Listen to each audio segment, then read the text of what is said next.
ParanormalKing.com.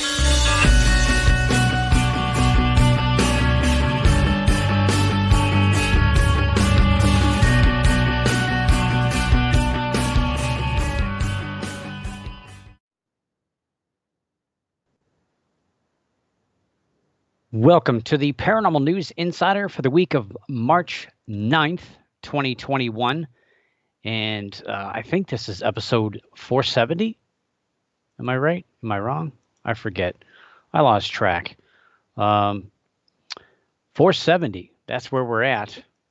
And we are officially live on the Paranormal King radio network at paranormalking.com. It's been a pretty quiet week as far as the paranormal is concerned, but we do have a couple of ginormous stories. Yes, that's a real word. I think it is. If it's not, it is now. A couple of very ginormous stories breaking. Really just one. The other one is kind of evolving from a previous story. That's really our first story of the night to kick off the show here on the Paranormal News Insider. So let me fix this. March 9th, 470. Jeez, I've got to update my show notes. All right, that looks better. So it's warm out here in Northeast Ohio. We actually cracked 50 degrees, and it's amazing. Windows down in the car. You're not freezing when you walk outside. It's amazing. Not going to get too used to it because I know it's going to snow probably again once or twice or thrice here in Northeast Ohio. But it's nice to feel that spring is around the corner. The sun's out a little longer. Granted, I think, isn't it next week? We set the clocks forward. We spring ahead, I believe. Spring ahead. I think it's next week. So we'll have an extra hour of daylight coming up pretty soon. Daylight saving, not savings. I think that's, let's see. I'm going to verify that. Yeah, March 14th. So that's coming up. Be prepared. Great, lose an hour of sleep. Anyway, so tonight, yes, we're going to talk about, I don't know if you saw this or not, a big Bigfoot story and a little lesser Bigfoot story that's we've kind of been kicking around the dirt for a little while down in Oklahoma. So we're going to kick that. We'll just jump into it. Why not? We're not going to talk about conferences, conventions, all that stuff. We're just going to jump into the news tonight. So yes, Oklahoma. Talked about this story about a Bigfoot hunt. They want to put it into the actual as a law, and you'd be able to go and hunt Bigfoot, but not to kill it. Of course not. No, they kind of backed off on that. So yes, earlier this year, Oklahoma State Representative Justin Humphrey introduced Bill HB 1648 to the Oklahoma State Legislature in order to establish a Bigfoot hunting season. The story didn't go too well for Humphrey. Pretty much everybody down there just kind of sidestepped this. Nobody wanted to talk about it. It just kind of fell flat, and they just kind of let it go. Humphrey really wanted to push forward with this. This is like his big baby. This is what he wants. Granted, again, he emphasized that this is not about killing a Bigfoot. He just wants to bring some awareness through Bigfoot, and obviously it's all about money. Let's just cut through it all. It's about selling licenses. Just a corny little thing you can buy in a gift shop that says Bigfoot hunting license, which I think you could buy those online already anyway. To make a little bit of money off the mythical creature, like a lot of other states do. Little knickknacks. I know, Oregon was using it as a fire prevention tool. I forget Smokey Bear. He's old, but a lot of states, a lot of even states and local communities use Bigfoot. I know here in Ohio, there's quite a few different parks that use Bigfoot in different ways to get people to come out to the parks and enjoy the nature and enjoy the parks and hiking and trails and things that maybe they don't normally get out to. But now that they know that there's wooden cutout Bigfoots or Bigfoot, I don't know. I'm on the Bigfoot side. I think that's plural and singular to get people out there. However, I think establishing a hunting season is kind of going a little too far, whether or not your intention is killing or not. I think there's a little bit of confusion that could create with the general public, as well as people from other states. People hear this story, it can get out of control very, very quickly. Just kind of like the Area 51 thing from last year or the year before. Yeah, the bill never made it out of committee. Thank goodness. They didn't even talk about it.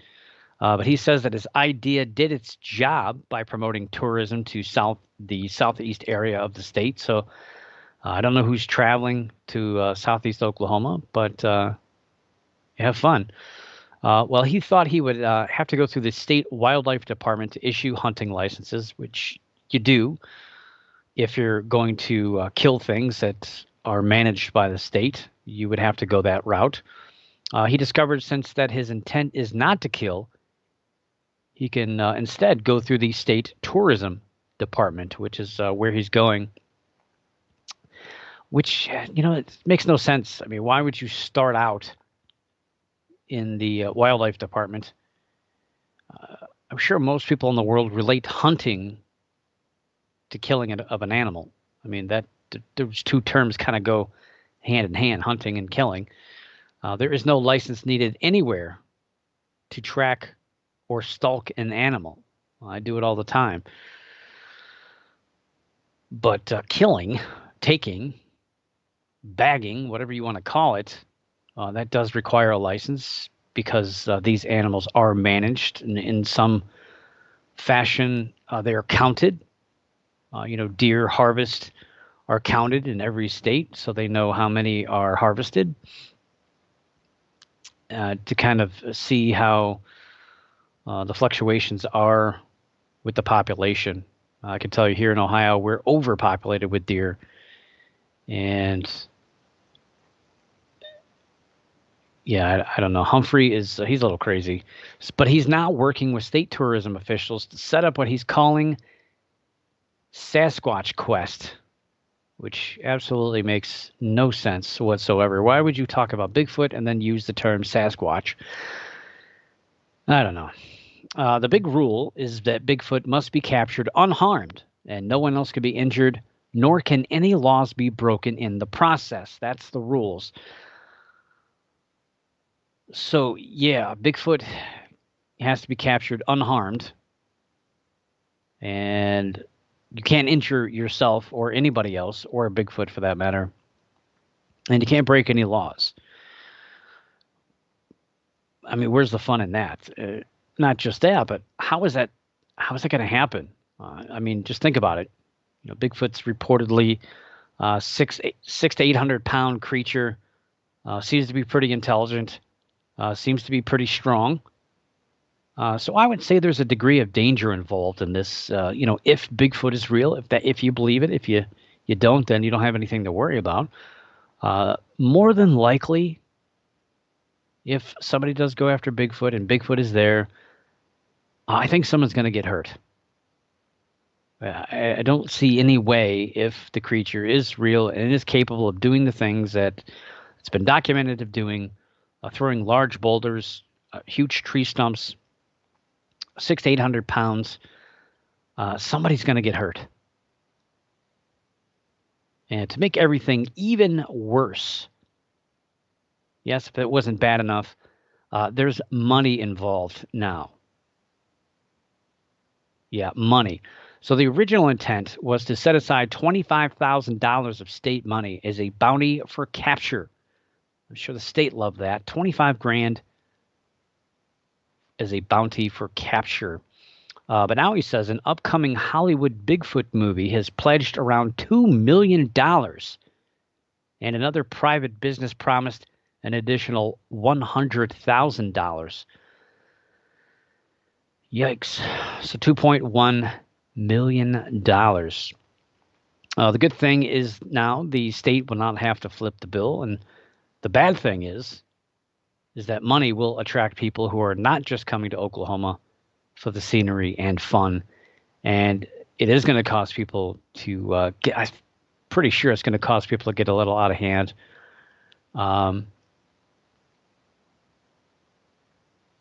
But Humphrey says, we're having fun with it. Says, quote, we're having fun with it. It's a lot of fun. I'm enjoying it. Of course he is. But at the same time, I know a lot of people thought I was crazy. But I think if people chill out, they can see this could be a serious deal, bringing in a lot of money, a lot of tourism, unquote. Meanwhile, the Oklahoma Department of Tourism has not commented on this at all. The good news out of this is that profits generated from the Bigfoot tourism campaign will be used to maintain the state's lakes, parks, and roadways. So that is good. But the rest of it is pretty much garbage. But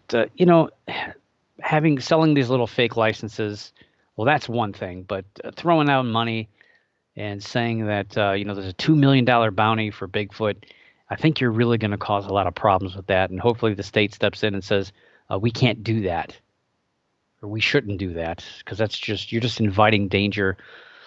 Now, with that money, again, to help the state's lakes, parks, and roadways, and one confirmed plan is to allow businesses along State Highway 259A to sell annual Bigfoot tracking permits. So if you want to get one, I don't know when they go on sale. You could head down to any business along State Highway 259A, which that highway runs through Beavers Bend State Park, and the profits from the sales would stay in the area. So,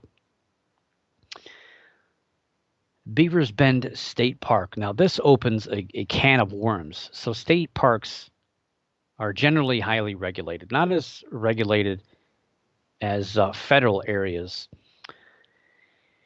And question in the chat room is, what stops you from killing a Bigfoot right now? Well, really nothing. But there's a good response in there, in the chat room as well, a murder charge. So, that's always the big thing that everybody talks about is, yes, somebody goes and kills a Bigfoot. Then the big thing is trying to figure out what a Bigfoot is, how it's related to anything, and if it's primate or close to human, that's murder, really premeditated, because if you had the intention of killing this creature. Also, you're talking about state park or federal park, federal land. Hunting without any type of permit is illegal. And, I don't know about it. It gets a little fuzzy when you're talking about animals such as, animals that don't really, like wild pigs here in Ohio. You can take them. You don't have to have a permit, but you still have to have a hunting license to kill or to take anything. So I really think anybody who goes out and tries to kill one of these creatures, you're dealing with a lot of legality. You're dealing with a lot of potential fallout from this, especially if people take it seriously and there is a discovery about this creature and find, that your intention was to kill this creature. That's a legal nightmare from which you'll never recover.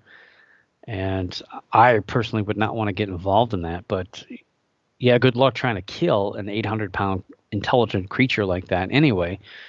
Although, I think about it, we've done pretty easy killing of silverback gorillas in Africa. So, yeah, but again, it takes a lot of firepower and a lot of crazy people doing to do all that stuff. So, uh, yeah, I've heard a lot of people talk about killing of a Bigfoot and things like that. It's not even worth it. Um, I mean, people even say going out, and again, there's no license. You don't have a license to stalk or do anything to watch animals. But if your intention is going out there and luring a creature, that's also borderline illegal. Illegal in some state parks. I know I've seen a few here in Ohio that you can't bait creatures. There's actual verbiage about baiting creatures, even for observation. So, yeah, I don't know. Gets a little tricky, but hopefully Humphrey gets something out of this. I think let's just call it a day with the licenses and have fun with that. I think that money, maybe doing some tours and posters or signs, or just have fun with it. But bringing crazy people with shotguns, rifles, and giant cages to try to catch this creature in the woods, you're just going to cause a lot of problems. You're going to cause a lot of trouble, and I don't know how you're going to do it without anybody getting injured or anybody getting shot or anything like that. It's just crazy. So that being said, our second story, kind of leading in with this Humphrey debacle, that I guess I do agree with part of that. Unfortunately, you could take hair, you could take tracks, which tracks seem to be the biggest piece of evidence that anybody ever has. There's track castings all over the place. I have quite a few in my private collection. There's the butt cast, there's hand casts, but mostly foot casts of purported Bigfoot.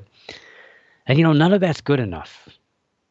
None of it's good enough to prove that this creature exists. So unfortunately, personally, from my vantage point, it's going to take a body to have to prove that Bigfoot exists. Ultimately, that's what it's going to take. And my guess it's going to be Harry and the Hendersons type of incident where somebody runs it over with a station wagon, or I guess now it would be an SUV, and boom, dead body on the side of the road. That's really just what's going to happen. I've heard a lot of stories about semis supposedly hitting Bigfoot, but yeah, I don't know how true that would be. That would really tear up any vehicle, semi or not.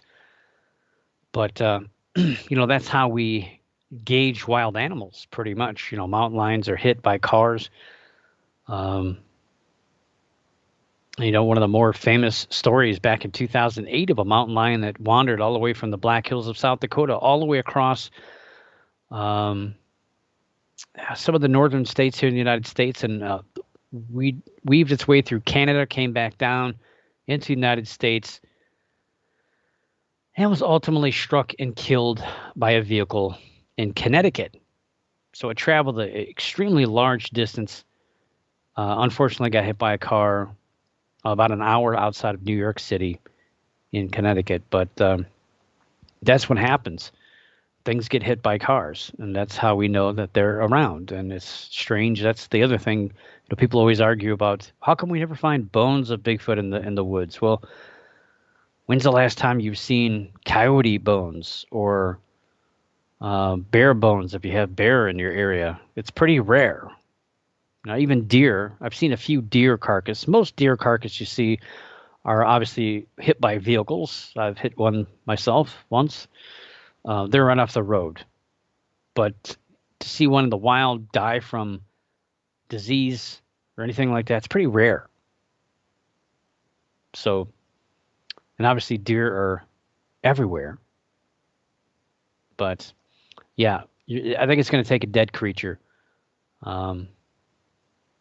Again, that campaign is about capturing one, but again, not injuring it seems pretty difficult, if not impossible. We're talking about evidence here, proving Bigfoot exists. I think that would be better. instead of capturing a Bigfoot, capturing evidence of Bigfoot, I think would be much, much better. Granted, that would be highly subjective, and from what we've already seen, even on the show, talking for however many since 2008 about all the crazy evidence that people have. And I saw somebody mentioned Rick Dyer in the chat room, the world's greatest Squatch hunter. If you remember back, speaking of 2008, yes, he was half of the duo that had the Bigfoot in the freezer that fooled quite a few people. And it was a big story. Everyone's like, yeah, there's proof of Bigfoot. Yay, we've got it. But that story fell apart pretty quick. And I think it was in September, beginning of September, they were supposed to debut it. And people were literally walking out when they saw these pictures. And it was a train wreck. But yes, photos, videos, they have consistently failed to demonstrate any reliable evidence that the creature exists. A lot of things are faked. A lot of other things we're not sure of because nobody really knows what these creatures look like. You have people who are adamant that they've seen this creature fairly close, and you talk to them separately, and their eyewitness accounts are completely different of these creatures. The descriptions are always different, so it's weird. What do these creatures actually look like? Nobody really knows. I mean, you could take the best example of evidence, video, the Patterson-Gimlin film. I mean, that thing has created nothing but debate. People don't agree on it. It's real. It's fake. It's real. It's fake. It's real. It's fake. Nobody can agree on that thing. Highly debated. Is it a genuine creature? Is it a person in a suit? We'll never know. It's going to live on forever. So even photo and video proof, no matter how shaky it is, still not enough. So what about DNA? That's where this next story picks up. DNA. Maybe that's the spot. That's where we have to go to. My thing was always, if I get in a tussle with Bigfoot, I'm just going to cut off a finger and run quickly. Very quickly. At least I got, I'd have some DNA there, some blood, some tissue, some hair, and a good story if I live. But yes, DNA. It's been a difficult road for DNA. It's only been 35 years since DNA has been used in court cases. That's really not that long. 35 years since it's been eligible to be used in court cases, and that's changed quite a bit. Thanks, CSI. Kind of ruined it a little bit. No, you can't take a blood sample and in 2 minutes figure out who it is. It doesn't work that way. It's not that easy. Since we don't have a Bigfoot to take DNA from, we have nothing to compare any sample collected to. That's the big problem with all these people claiming that they have skin or claiming that they have hair. It doesn't matter. We have nothing to compare that sample to. It always comes back, will come back unknown primate, pretty much. But that doesn't mean that it's a Bigfoot. It can mean a lot of things. So how could DNA ever be used to validate the existence of Bigfoot? Well, there's a big story this week. I don't know why it's not as big as it should be. This should be one of the top stories going on, at least in the United States. I mean, this is a big deal. If this is true, this is going to set the world on its ear. Cryptozoology will be taken seriously. Cats and dogs are going to get along together. We're all going to be running around in the streets, holding hands. No. Melba Ketchum's a fraud. Sorry, I'll just throw that out there. Melba Ketchum. Yeah. Nope. Brian Greene tore that stuff apart. May he rest in peace. So environmental DNA. This is the big tag word right now in I don't want to say forensics, but like environmental science right now. Environmental DNA. It's all over the place. Everybody's talking about this. This is the big tag word out there. Everyone's using environmental DNA for everything, it seems like. Or eDNA, if you've ever seen that. The little e and the big DNA, that stands for environmental DNA. So it's an emerging new area of study. It's really coming to fruition just in the last 3 to 5 years. It's been around for longer than that, but it seems like you can get like test kits for it pretty cheap. It's just paying for somebody to sequence and compare it. That's where the money comes in. But yeah, you can get your hands on environmental DNA test kits for different things, depending upon what you want to do. So what is environmental DNA? Let me explain it simply. So environmental DNA is basically you're collecting from non-specific sources. So you're not going up to a Bigfoot and pulling off its finger, or you're not taking tissue, you're not swabbing a glass of somebody's spit or anything like that. It's just basic non-specific sources. So a scoop of soil, a sample of water, even snow and air can be used for environmental DNA research. So here on the show, we've talked about back in 2019, Professor Neil Gemmel of the University of Otago, he revealed his environmental DNA research project of Loch Ness to reveal that no large creature DNA was collected from the 250 water samples that he created, collected at various depths of the Loch Ness. He found a lot of other environmental DNA, obviously people. He found like sheep, he found deer, common creatures that exist in the area, all the way down to all the fish as well as plant life that lived in and around the loch. Now, obviously, some of the eDNA collected were from birds. Birds don't live in the loch, but they fly over it, and sometimes they leave things behind as they fly through it. Oh, I meant feathers. You know what I meant. So anything that is around that area was collected in that water sample. So it gives you kind of a vague glimpse of what the DNA structure is in the samples that you're collecting, whether it's from soil, water, even snow and air. You're going to get a wide variety of samples from this. And that sample collection, that should have conclusively proven that Loch Ness Monster did not exist. And unfortunately, the way they kind of came out and said it, because it was eel DNA that was dominant in the loch, they focused on that instead. And that legend didn't even take a dent at all. As a matter of fact, I think it helped it because it got a little bit more focus on that thing. But that's a very good example of environmental DNA as it pertains to cryptozoology. Granted, he didn't do it for the Loch Ness Monster. He just did it for as a DNA research for Loch Ness. So again, back to Bigfoot. What about Bigfoot? Why are people not talking environmental DNA samples to try and figure out what this creature might be? Well, it turns out that they are. But again, it's not as simple as that.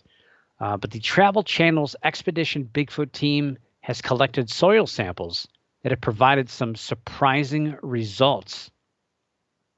And from the press release, it says, quote, during filming deep in the wilderness of Kentucky's Appalachian Highlands, eDNA collected from soil under a massive tree structure found by Dr. Mayer and LeBlanc produced surprising and exciting results. Environmental DNA is the genetic material left behind by animals in the environment. Scientific analysis of these samples helps generate a snapshot of any living creatures. This revolutionary new tool is increasingly used to confirm the presence of elusive animals, unquote. Miroslava Munguia Ramos, project manager at the UCLA California Environmental DNA Program, analyzed these soil samples collected on behalf of the television show, Travel Channel's Expedition Bigfoot. And again, she came up with some interesting results. Her findings obviously showed human DNA. Human DNA is pretty much everywhere. I don't care where you dig, where you collect samples from, you're more than likely going to find human DNA, especially if you're not careful in the way you collect it. That's a totally different topic, but human DNA is pretty much everywhere. We've been everywhere. We've ruined everywhere. And yeah, our DNA is all over the place. But there was also some interesting stuff in the soil samples. Now, Ramos explains, quote, "But what I found very interesting was that, yes, we have detected human DNA in the areas, but we're still seeing different primate DNA. There wasn't just one human primate. There are several different primates, some sort of primate relative that exists in the data. Pan troglodyte is a species of chimpanzee, which you would not see in the areas you're at. Again, Kentucky. It's a real head scratcher. It's important to note that the higher the detection, the more confidence we can say that whatever organism, whatever taxonomy we're looking at was apparent in the area. And in this case, we're looking at the pan genus or the chimpanzee genus. There's 3,000 reeds," unquote. So does this mean Bigfoot has been proven to be real through DNA analysis? No, not exactly. As exciting as this sounds, and it does sound really interesting the way they put that together, basically saying that there's also chimpanzee DNA that they cannot figure out what it is. There's still a lot of room for error. Again, eDNA is very vague. All you're doing is collecting it, disseminating it, and comparing it to known samples. It's not precise. It's not an exact science. It's pretty close. I mean, it's not guesswork, but it's not always 100% either. And again, there's still a lot of room for error, depending upon how the samples were collected, to how many samples were collected, and how much information they really had to go on here. It's also possible these samples could be tainted, either intentionally or by accident. One thought that I had when reading this story, a chimpanzee could have lived in the area in a menagerie with maybe within a few miles of this area, and the DNA would have easily contaminated a large area, especially downwind from wherever it was kept in captivity. Could have easily contributed to the environmental DNA. There's no doubt about that. There's also the possibility, and I think maybe this is where this could be going, is that this is old DNA from a species that is no longer living. So between 2011 and 2015, fossilized teeth and a jaw fragment were unearthed in Oregon that led to the discovery of a lemur that lived in the area about 26 million years ago. One of the last primates known to live in North America prior to us, humans, encroaching in North America. But, is it a new species? Maybe. It's also possible that DNA was added to the sample to create this headline, but we'll wait and see. And again, if this is so cut and dry and so scientifically important that there's a potential undocumented primate discovery in North America and Kentucky, This would be front page news. All the scientific outlets would be talking about this. There would be people out there digging up samples and doing more environmental DNA studies. Probably, again, people digging up the dirt looking for jaw bones, teeth, fossilized pieces. Maybe something exists that we could look at. But again, they dug under a tree structure, a supposed tree structure of a Bigfoot. And this is where those eDNA samples came from. So the assumption is that this is from a Bigfoot. The series finale of Expedition Bigfoot, which includes analysis of this new evidence, debuts on Sunday, March 28th. Set your DVR.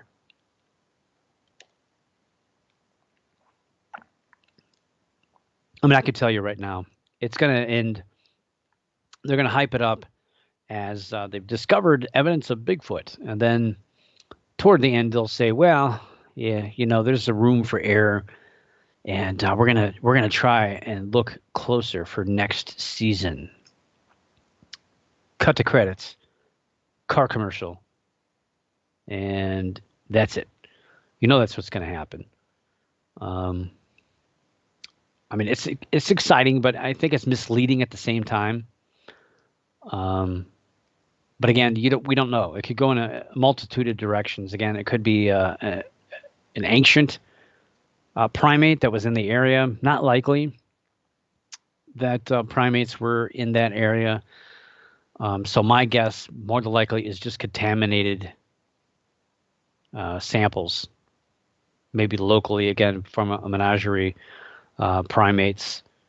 But again, I think they would have been able to compare those samples and find that if that were true. But you never know. What information is missing from this, what they're holding back or anything like that. But again, if this were true, truly describing an unknown primate, whether it's Bigfoot or not, it's still a big story. Obviously, North American primates are not well known. It's not a big. We don't hear about that all the time. So, I guess we'll have to wait for March 28th. But I'm sure there'll be more in the news about that. Probably after the show airs, they'll probably give out a little bit more information, and hopefully, Ramos will publish that work, so other scientists can disseminate those findings and that eDNA and see if they can find what this unknown primate thing is. And speaking of unknown, this is an interesting story that, I don't know, it took me a few days to catch wind of this one. This one broke a few days ago. Let's see, March 6th, though. Saturday. So Missouri, Show Me State. Do they still call it that? I don't know. It's known to have a lot of mountain lion sightings, which is exciting because it's kind of like the gateway between, well, I guess Ohio is in the Midwest. It feels like we're out in the eastern part of the United States, but Missouri is not too far away from Ohio. And if mountain lions are in Missouri, I feel confident that they're potentially could make their way here in Ohio, which would be very, very exciting news for me. But they do have confirmed mountain lion sightings. And unfortunately, these sightings are generally nothing but wandering males who are looking for new areas to occupy and as well to find a mate to have little mountain lions. Generally, they move to the area and are never seen again. They don't really settle down until they find a mate, so they're constantly wandering and unfortunately never procreate. They never have little cats, little kittens running around. So they are not able to establish themselves, despite a lot of people thinking that they do. They see them all the time. Another big cat aspect shared not only in Missouri, but in the eastern United States, here in Ohio, Pennsylvania is a big state that I've heard about this. There's actually a football team it uses the panthers, right? Yeah, black mountain lions. There's a lot of people that think that black mountain lions are running around all over the eastern United States, despite no reliable sighting. Scientists say that they cannot, for the most part, appear melanistic or black. No one's ever seen one black in the wild. No one's ever been able to breed one that way. Just the DNA just doesn't seem like it could do it, and there's no real reason for them to do that because of the places that they live. Yeah, but people still describe seeing them everywhere. So mountain lions, we tend to use the word tawny to describe them, that tan color. And they've got a white underbody, a little white on the face with a pink nose. But they also have red and gray phases, especially the Florida panthers. A lot of those are a gray color, dark gray, which is, they look pretty cool. I've never seen one. I've seen pictures of them. So that could make them look a lot darker than what they are. Also, mountain lions are pretty smart animals. And if you see one in the wild, they've probably been watching you for quite a while. You're not just going to stumble upon one sitting there licking his paws. They're sure that he or she has seen you or heard you or smelled you long before you've been able to find it. They're pretty smart. They'll put themselves between the sun and you, so you have a hard time seeing it. And a lot of times that'll make the cat look darker than what it really is. Light and shadow play tricks on people's eyes. And also I've seen personally investigated cases, let alone here on the show, numerous times people misidentify a house cat or even a dog, thinking that it's a black panther or a mountain lion or something else large. They swear up and down it's a 200-pound creature stalking the night, but it's really like a fat tabby cat that's maybe 15, 20 pounds. But yeah, black panthers. So multiple witnesses in Highlandville, Missouri, not only swear they've seen a large black animal, they actually have some photographs to prove it. Granted, even the best photo of the animal doesn't show a lot of detail. Short of a black figure, looks like it's slinking pretty low to the ground. There's a long tail. At least I'm pretty sure it's a long tail. It's quite ambiguous, but we know it's not a thylacine. That's for sure. It's hard to tell exactly what it is. If I could see the head, it'd be a lot easier to identify. The tail is nice, but I'd like to see a little bit more. So in the chat room, if you're watching live in the chat room, I've posted a picture here of this purported large black cat. That's what a lot of people say they've seen. Again, kind of ambiguous. You see the body structure, but you don't see the head. And you do see a tail, long thin tail. But, that could be a house cat. It could be a dog. We really don't know. But I'll tell you, reading the story, I was kind of dismissive at first, thinking that this was just mistaken identity. But I heard a description. One of the women said, her as a witness, she said that not only is it black, but they've actually seen light brown spots on the cat. And that's a big deal to me because a lot of people don't know, or a lot of people are not aware that melanistic cats, you could call them black panthers, which are actually leopards and jaguars, collectively known as black panthers. So there are a couple of other cats that can appear melanistic, but it's pretty much the leopards and jaguars that get thrown into that black panther moniker. So they're not actually completely black. Under certain light, they do look completely black, but if you've ever seen one up close or fairly close, you can see the markings on them. They're pretty visible. So you can see the patterns. And that, to me, is an important clue because it's A dog wouldn't have that.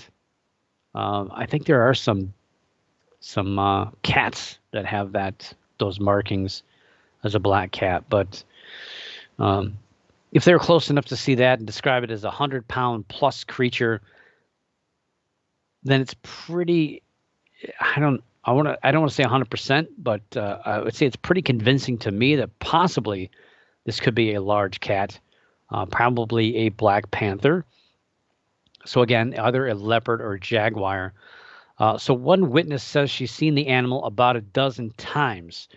Now that is not big cat behavior. A big cat isn't going to hang around the area for a long period of time.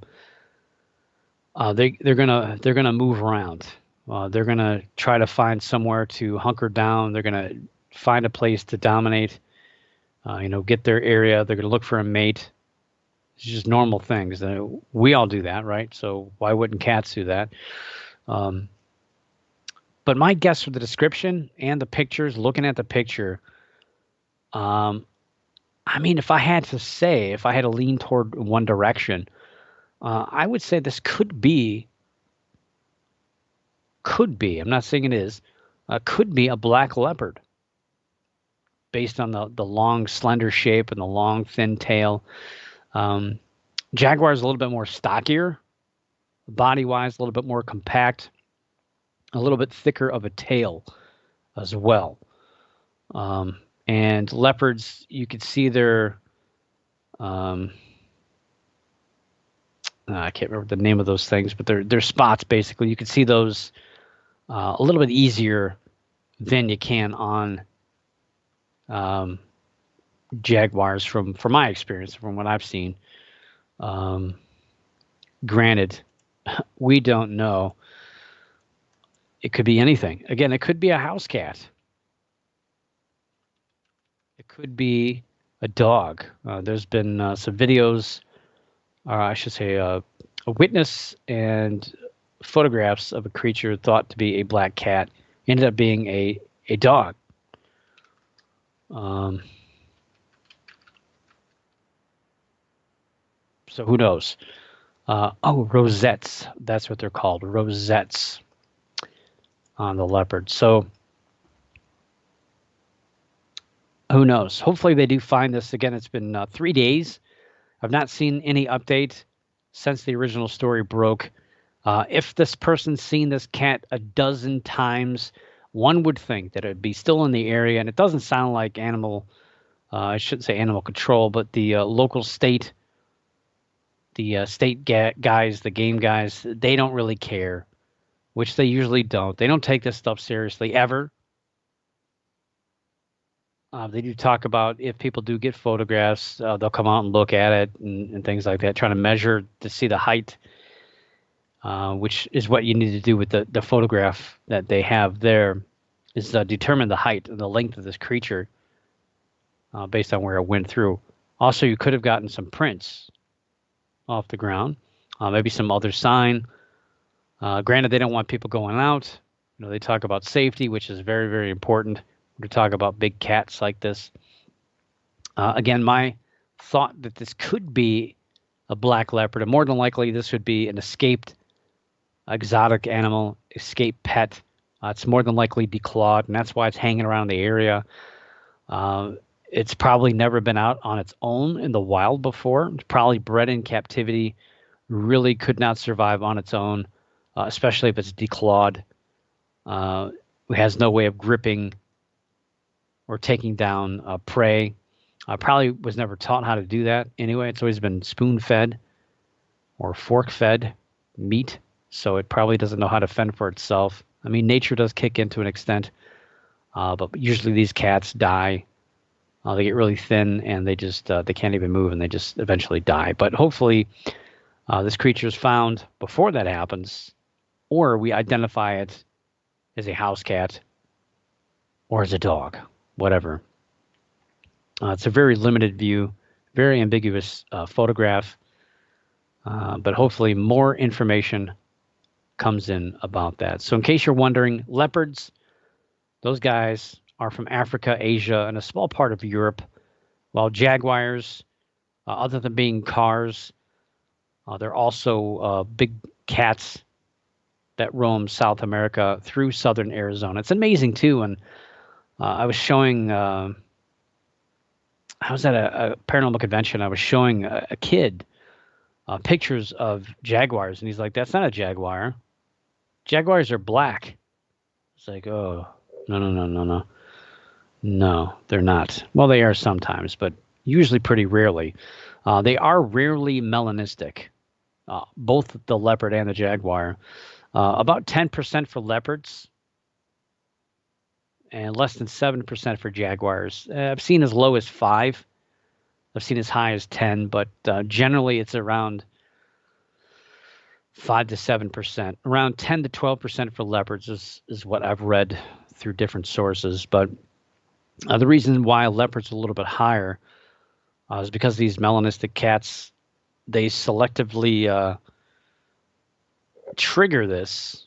It's basically a camouflage technique in heavy jungle areas, and when they're in captivity, this is more people want the black, the melanistic version, so they selectively breed that in captivity. There's actually more black panthers in captivity than thought to be in the wild, because it's more desirable to have a black panther than the normal looking colored ones. So it is what it is. And again, hopefully we find what this creature really is. So I was looking for some other stories tonight, and I kind of stumbled across this weird, kind of I don't want to call it boring, but just kind of almost like a clickbait type of headline. It says 6 chilling ways to find out if your house is haunted. Usually those stories are pretty bad, pretty boring kind of things. And it pretty much was. It was kind of a ways to kind of thumb through it. And it says, stuff like, well, you saw a ghost. So if you have a ghost and you saw a ghost, you might have a ghost. Lights flickering, doors opening by themselves. You're hearing strange noises, and the property has a dark past. Okay, those are pretty decent things. I was about ready to close that link out when I spotted a really interesting story, and I didn't know that this particular house was for sale previously. We've talked about the Amityville Horror House, not Horror House, but Amityville Horror Home up for sale before. Zach Bagan's Indiana Haunted Demonic House, whatever you want to call it, for sale, and some other properties over the years. This is a pretty cool one, actually. I don't have the money. I'm sure I could sell a few things, but I don't think I could afford this. Lizzie Borden, her home is for sale in Fall River, Massachusetts. So not where murders happened or anything like that, but this is the home she bought after she was acquitted on August 4th of the August 4th, 1892 murders of her father and stepmother. The house is on the market. It was last on the market in 2018. The home was built in 1889, and it's a pretty nice looking house. Let me get a picture. Very nice house. Obviously, it's an older house, and yeah, it's not going to work. It's I don't know. It's just old. 1869. It's old, but it looks really, really neat on the inside. It's kind of crowded around with other houses. You wouldn't expect that, but probably these other houses encroached. So the house has changed hands a lot of times over the years. Supposedly was going to be turned into a bed and breakfast, but that never happened. There's a $50,000 restoration effort, and they're going to make this into a bed and breakfast. So Lizzie Borden actually gave the house a name. She called it Maplecroft, and the name is etched in the stone stairs out front. It's pretty cool. This link to this story actually has it's 3 floors, 4,751 square feet. Obviously, it's old. It's got a lot of wood, curved doorways, chandeliers, wallpaper. Looks creepy. Looks very creepy. But it's for sale. You can buy it. It's actually, the listing is on Realtor.com, and you can find it. 306 French Street, Fall River, Massachusetts. This house could be yours for $3,000 a month or $890,000. 7 bedrooms, 3.5 bath. Well, here it says 3,935 square feet on a 0.41 acre lot. Oh, pretty cool. Maybe I'll put a bid in. Then again, maybe I won't. It's got a 3-car garage. It's been on Realtor.com for 197 days. The home last sold in 2018 for $600,000. And when you're buying a house, you always look at the price per square foot, right? They want $226 per square foot. Again, single family home built in 1887. I don't know. And you should see the roof on this thing. Whoosh. I don't know. It's got new windows. That's a good selling point. I'm not sure, but it's pretty cool to see historical buildings like this for sale and historical buildings like this still around. Again, Lizzie Borden's house, not where she lived, but actually she died there. So I guess that's pretty cool. Anyway, her wake was held in the house. That's right. She died age 68 from pneumonia. And her wake was held in the parlor of Maplecroft. So that's something that is an allure for this home. She was a huge animal lover, and she set up a trust for the Fall River Animal Shelter, which still receives money from her trust over 90 years later. Creepy. There's actually 6 fireplaces in Maplecroft. Each one is functional. Wow. You can heat your home all winter long with the fireplaces. A lot of creepy looking rooms. I think they show more in this this article. This article is from WPDH 101.5, the home of rock and roll. See, a lot of these radio things always have these articles in it, but pretty cool to look at these pictures and look at this house, especially after house hunting myself for quite a while. I don't think this is the kind of house. It's got a nice backyard. I like that porch. Not the kind of house that I would buy, but I thought I read somewhere here that people were actually, there's a ghost investigation. Somehow people are getting in there and doing, of course, right? I don't see that. Maybe somebody will buy it for that. I don't know. We'll find out. I'm going to throw that in the chat room. Hopefully I remember. I've been really bad at doing this lately, the last few weeks, of putting stuff on Facebook. Facebook has been kind of a pain in the butt recently. Whoops. And I got to get back in the habit of sharing my links on there as I promised to do. So I will do my best to do that. You really need to check out this house, though. It's pretty cool. Of course, I can't get this thing to work. But anyway, that's your show for this week. We'll keep an eye on some of these developing stories, and hopefully we're going to have some new stuff popping in pretty soon. Been waiting for some UFO stuff. I don't know what's going on in the world of UFOs, why nothing is really happening, but usually it comes in bunches.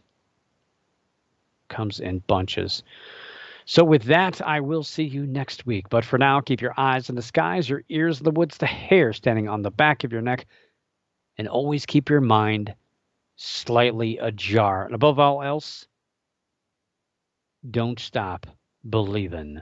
For the Paranormal News Insider, this is Dr. Brian D. Parsons reporting